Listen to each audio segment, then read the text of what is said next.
गाजियाबाद विधानसभा क्षेत्र से मिहिर सेना के प्रत्याशी विवेक पारूथी ने लाल कुआं जीटी रोड पर मिहिर सेना कार्यालय पर समाज की जन समस्याओं को लेकर पत्रकारों से प्रेस वार्ता की, जिसमें बताया कि मिहिर सेना से हमारे 5 कैंडिडेट खड़े हुए हैं और हमें उम्मीद है कि 5 कैंडिडेट जीत हासिल करेंगे। हमारे कैंडिडेट मजबूत और मेहनती है और समाज की जन समस्याओं का सुधार करेंगे। इसमें अनिल कुमार चौधरी, चमन नागर, कनक जैन, शशि रानी। आइए करते हैं सीधी बात। आप देख रहे हैं सच का कारवां न्यूज। खास रिपोर्ट पप्पन ठाकुर की।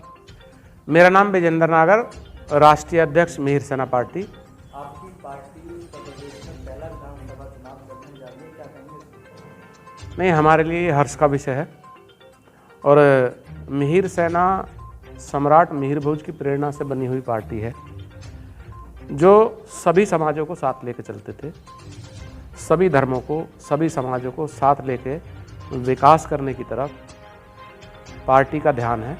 और ये पार्टी बनी ही इसलिए है कि आप देख रहे हो देश में जाति और धर्म आधारित राजनीति बहुत ज़्यादा चल रही है। उस राजनीति से लोगों को निजात दिलाने के लिए, क्योंकि एक परिवार में अगर किसी के 4 भाई हैं और एक भाई पढ़ाई से रह जाए और 3 भाई अच्छे पढ़ जाएं, तो उस घर का विकास, विकसित घर उसे नहीं कह सकते। इसी तरीके से हिंदू, मुस्लिम, सिख, ईसाई हैं, हमारे जो चारों लोग हैं, इनका शिक्षा में बराबर स्तर होना चाहिए, जिसमें लग रहा है कि 50-60 सालों में अभी कुछ जातियां ऐसी हैं जो शिक्षा में बहुत पिछड़ी हुई हैं। उनके लिए मिहिर सेना का उत्तर प्रदेश के अंदर आपकी पार्टी के द्वारा कितने प्रत्याशी उतारे? अभी पहले चरण में 5 प्रत्याशी हमारे उतारे गए हैं। गाजियाबाद से विवेक पारूथी जी शहर की सीट से हैं और मुरादनगर सीट से अनिल कुमार चौधरी हैं हमारे प्रत्याशी, और दादरी से गौतम बुद्ध नगर जिले में चमन नागर जी हमारे प्रत्याशी हैं, और 2 प्रत्याशी हमारे मेरठ से हैं। मेरठ शहर से कनक जैन जी हमारे बीच बैठे हुए हैं, और हस्तिनापुर विधानसभा से बहन शशि रानी जी, जो अभी यहाँ मौजूद नहीं है, अपने क्षेत्र में है, वो चुनाव लड़ रही है। क्या प्रमुख मुद्दे रहेंगे आप?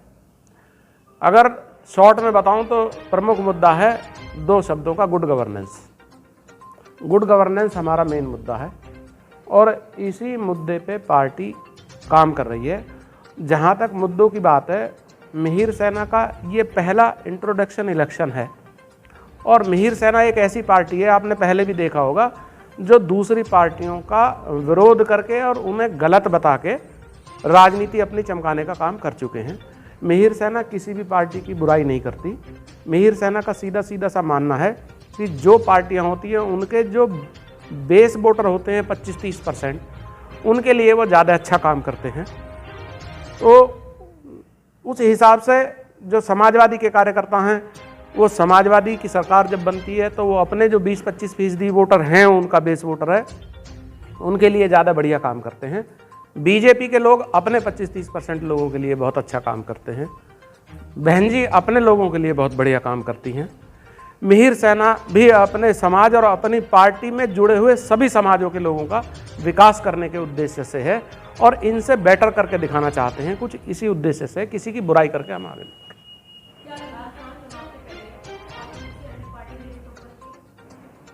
हमसे विधानसभा, इस विधानसभा से पहले जो 2017 का चुनाव था और 19 का चुनाव था, हमारी पार्टी मिहिर सेना ने भारतीय जनता पार्टी को सहयोग करा। उसके बदले में उन्होंने हमें इस चुनाव में विधानसभा सीटें देने की बात करी थी, जो उन्होंने हमें नहीं दी है, और हम लोग जो है अब खुद से चुनाव में जा रहे हैं। मिहिर सेना आपने पार्टी चलाई है, इसमें आपको कितनी मुझे आपकी कितनी सीट निकल सकती है? 100% रिजल्ट होगा हमारा। जो लोग खड़े हैं वो तो जीतेंगे ही जीतेंगे, क्योंकि हमने वैसे लोग नहीं खड़े करे हैं जो जिताऊ नहीं है। आपने देखा होगा संख्या हमारी उतनी ही है, जो जिन सीटों पे हमारा बढ़िया काम है। बाकी तो पब्लिक के हाथ में, जो भी लोग निर्णय लेंगे, लेकिन हम 100% हमारी जो सीटें पे चुनाव लड़ रहे हैं, हम वो जीतने के लिए लड़ रहे हैं। बीजेपी ने आपको गुमराह करा, उसके बारे में क्या कहना चाहिए? बीजेपी ने हमें नहीं, बीजेपी ने शिवसेना को गुमराह करा, बीजेपी ने अकाली दल को गुमराह करा, बीजेपी ने रामविलास पासवान जी को गुमराह करा, बीजेपी ने जो भी पार्टियों ने उनके सहयोगी दल थे उनको, अभी आपने पीछे अपना दल वाली अनुप्रिया को देखा होगा, उनके साथ करा। बहुत सारे लोगों के साथ में ऐसा करा, तो उनकी आदत है ये। उनको लोगों की जब जरूरत नहीं होती है तो उन्हें बाहर कर। देखिए, प्रेस वार्ता का हमारा आप लोगों को मेन मकसद हमारा यही है कि गाजियाबाद शहर में हम लोगों को, सब जनता को जागरूक करा सकें और बता सकें कि हम मिहिर सेना पार्टी से गाज़ियाबाद के विधानसभा 56 से और शहर विधानसभा से चुनाव लड़ रहे हैं। हमारा मेन पर्पस तो पूरी तरह से, मैंने कल भी शायद ये बात बताई थी कि प्रोटोकॉल को फॉलो करना है प्रॉपर, जो भी सरकारी गाइडलाइंस हैं उनको फॉलो करेंगे। नुक्कड़ सभाएं जब तक अभी नहीं अलाउड हैं, मेरे ख्याल से आगे होंगी भी नहीं, तो उनका पालन करते हुए हम डोर टू डोर कैंपेन करेंगे विद लेस पर्सन्स, कम लोगों के साथ। बहुत ज़्यादा भीड़ इकट्ठी नहीं करेंगे, अपने 2 लोग 3 लोग 4 लोग जितने भी परमिसेबल होंगे उतने लोगों के साथ डोर टू डोर कैंपेन पे ज़्यादा ध्यान देंगे। प्लस जो वर्चुअल मीटिंग्स हैं, कोशिश करेंगे वर्चुअल मीटिंग से ज़्यादा लोगों से कनेक्ट हो सकें। जी, हमारे मेन मुद्दे हैं, मैं आपको क्लियर कर दूं। मेन मुद्दा हमारा, मैंने कल शायद डिस्क्राइब करा था, उत्तर प्रदेश में सभी को उत्तम शिक्षा। जैसा कि आप लोगों को पता है आजकल की जो ओके ओके ओके ओके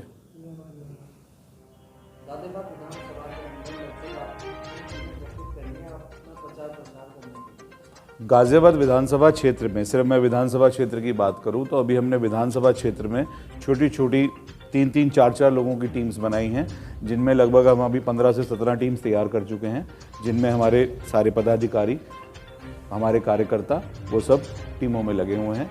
आज भी, अभी भी, इस टाइम भी हमारा डोर टू डोर कैंपेन चल रहा है।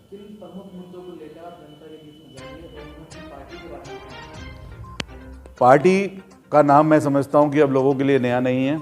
हम शहर के बीच में बैठे हैं, लोग लगभग हमारी सारी नाम से वाकिफ़ हैं। मिहिर सेना पार्टी लोगों के लिए नई पार्टी नहीं है। 2015 से हमारा चुनाव आयोग में रजिस्टर्ड है पार्टी हमारी। और हमारा मेन मुद्दा शिक्षा का मुद्दा है।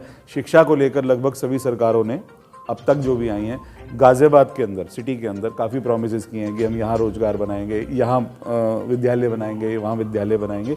अभी तक कोई भी महाविद्यालय का उद्घाटन गाज़ियाबाद में नहीं हुआ है। देखिए, जीतने के बाद सबसे पहला कदम तो यही है, जो हमारा मेन मुद्दा है शिक्षा को लेकर और चिकित्सा को लेकर, वो सबसे पहले प्रोवाइड कराने का रहेगा कि उत्तम चिकित्सा और उत्तम शिक्षा गाज़ियाबाद में हम प्रोवाइड करा सकें।